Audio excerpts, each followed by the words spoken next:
I got an email this morning from an ex-student of mine who was really curious about what I thought about the NFL's decision to get rid of the phrase end racism in the end zone and keep the phrase choose love during the Super Bowl. Then I thought, well, what would it mean to choose love in the context of New Orleans, a city that is desperately poor, has enormous systemic racism, significant majority Black population, whose median income is roughly $35,000 a family, and white median income is roughly $91,000. And I'm thinking, how does that level of disparity of income? I'm not talking wealth. I'm not talking education. I'm not talking discriminatory practices in mass incarceration. I'm not talking about inaccessibility to healthcare and transportation and any number of other issues.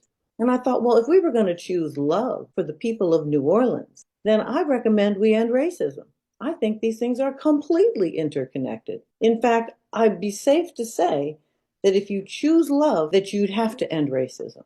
In case you may live under a rock or you don't pay attention to American sports, the Super Bowl was last week. And while, yes, the main talking points still to this day as I'm recording this pertain to a halftime show where a lot of people didn't get it and controversy over whether people in the stadium know the songs or not, one of the big things that kind of got glossed over just a little bit was the messaging at the end zones of each side of the football field, where over the past number of years, there have been messages of positivity, particularly one including end racism, being removed for the Super Bowl and being replaced with something else. And as a poor disenfranchised African American that gets hunted down by the white police officers 24/7, you could imagine I didn't give one solitary fuck about this, because ever since they put it in, I didn't necessarily care, because it was just words at the end zone that really had no significant impact on anything regarding me, except ruining my chances of enjoying my time, knowing full well that my parlays are not hitting because motherfuckers don't want to go for some extra yards.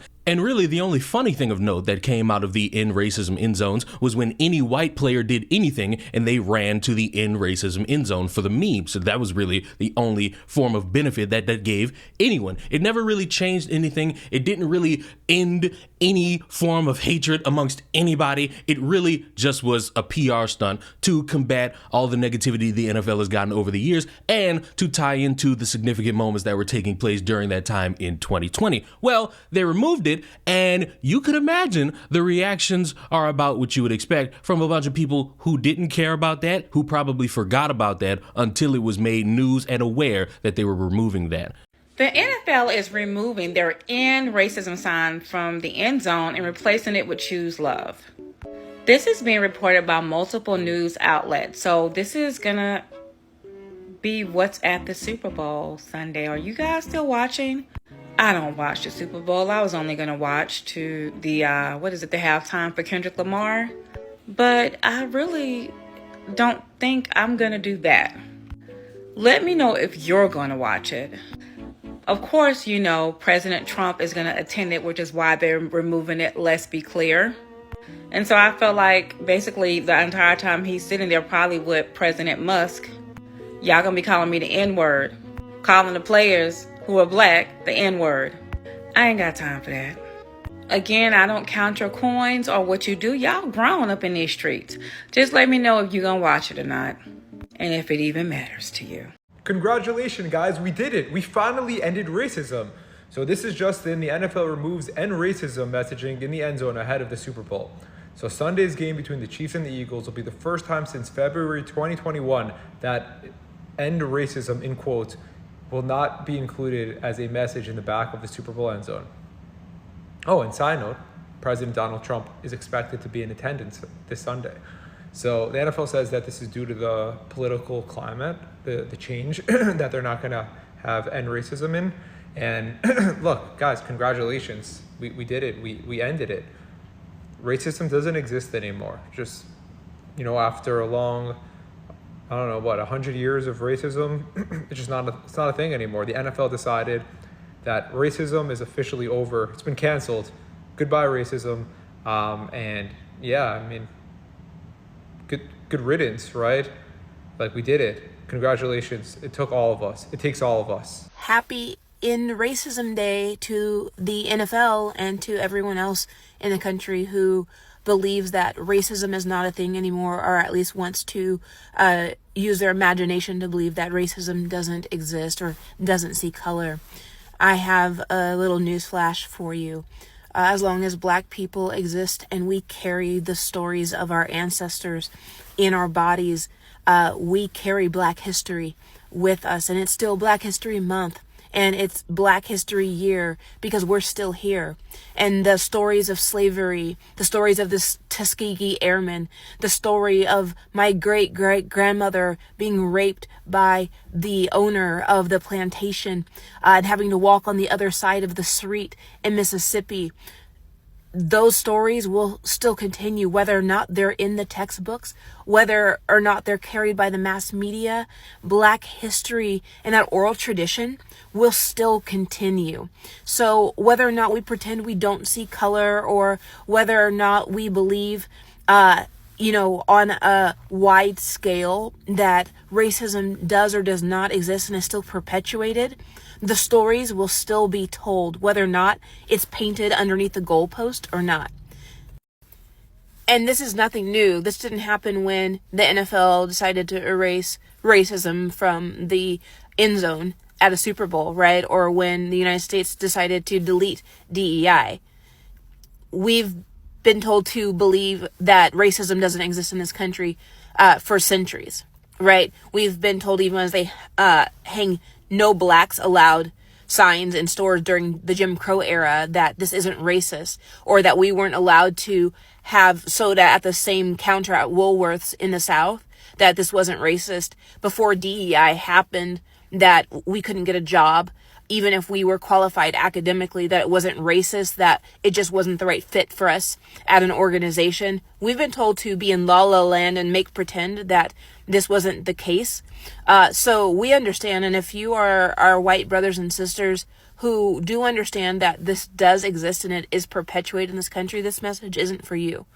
But for those who want us to exist in this make-believe Mr. Rogers neighborhood with you, understand that we've been here as a people before.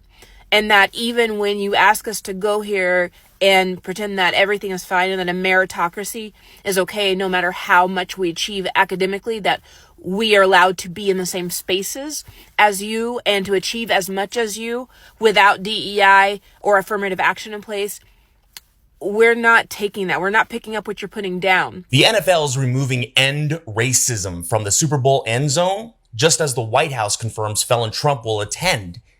It's obvious they don't want to end racism. Since 2021, the league has featured the message to promote racial justice. But this year, screw that. Instead, phrases like "choose love" and "it takes all of us" will appear. Remember, there's no hate like Christian love.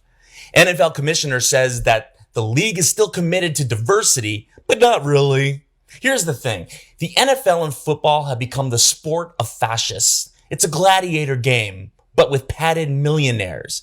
The timing of this change is advantageous for the NFL, since their dear leader, felon Trump, will be the first sitting felon president to attend Super Bowl, and Speaker Tiny Johnson will be there too. The NFL is obviously caving in to their uneducated maggot viewer, and soon all the white players will be announced first so as to not make those maggots feel uncomfortable. What do you think? Am I full of shit like the felon's diaper? Let me know in the comments. I'm not a maggot, so I can handle other points of view. Do not comply. Believe in truth. I'll be back with more of it. I just find it a little bit funny that we're all at lockstep in caring about this, knowing full well we all forgot about it, because maybe I'm just the guy who was watching too much football, but when I turned on my NFL Red Zone, I was looking for football games. I was looking to see Patrick Mahomes get sacked. I was looking to see Bo Nix try to be Rookie of the Year, even though he choked it in the last few weeks of the season. I was watching Jaden Daniels. I was watching the Saints lose because I'm a #1 New Orleans Saints hater. I was not paying attention to the end zone and the messages that they had on it. And I don't really have a problem with it. I just never saw it as any benefit to me. I didn't see it as it changing anything. I didn't see it as them motivating everyone to stop being hateful. I just looked at it as PR, because that's primarily what it was. You had significant moments in time that were supposed to be a message to everybody, every business, every company, every business owner. Hey, let's look good in front of a bunch of people so that they don't accuse us of being the greedy, money-hungry corporation corporations that we clearly are, because we want to look good to people while we ask for their money in various different ways, because we want their money, but we want them to know that we pretend to care about them. And it had no significant impact on any cultural change whatsoever. And I know that because for 4 years, nobody really gave a fuck. Nobody gave a shit. It was cool when you first saw it, but then after seeing it in like the 5th straight NFL game, you tend to just forget it's there and you're not paying attention to it. I didn't necessarily care about seeing it during the Super Bowl or not there at all because I didn't even watch the Super Bowl. I was asleep. I woke up during the third quarter and saw that the Eagles were busting ass, and I turned it back off because clearly, unless the Illuminati came in to fuck over everybody, the Eagles were gonna win. And I'm happy that they did, because I am tired of that Illuminati magic working for Patrick Mahomes. He is not Tom Brady. I don't give a fuck if you a Chiefs fan. He will never be the GOAT, Tom Brady. I think people need to stop pretending that they give a fuck about things that they clearly don't pay attention to, because from the individuals on the screen, you could get an understanding that none of them really pay attention to football as much to have this be something that they would care about and it would actually affect them deep inside. It would primarily just be something for them to talk about on social media, get a couple likes, and move on to the next subject, because they don't really care in regards to ending racism. They care about the PR and reputations of corporations that they already don't like, and there are reasons not to like the NFL that are legitimate, but this was just basic PR that everyone forgot about. And if you paid attention to this or kept it in your mind 24/7 for like 4 or 5 years, you need to go outside and go to the strip club and put a $1 bill in somebody's puss, because you have too much time on your hands that you are wasting worrying about something that played no part in you. Oh, well, if it doesn't play a part, why remove it? If it doesn't play a part, why add it? Because we all clearly fucking forgot about it, and no one truly cared until it became something to talk about for a moment, because the real issue is Kendrick Lamar apparently not being cool enough for people to understand him during the Super Bowl halftime show. And that is another topic for another day. But let me know, what do you think in the comment section down below? Do you think we defeated racism over the past 4 years? Do you think racism is back now that the NFL has removed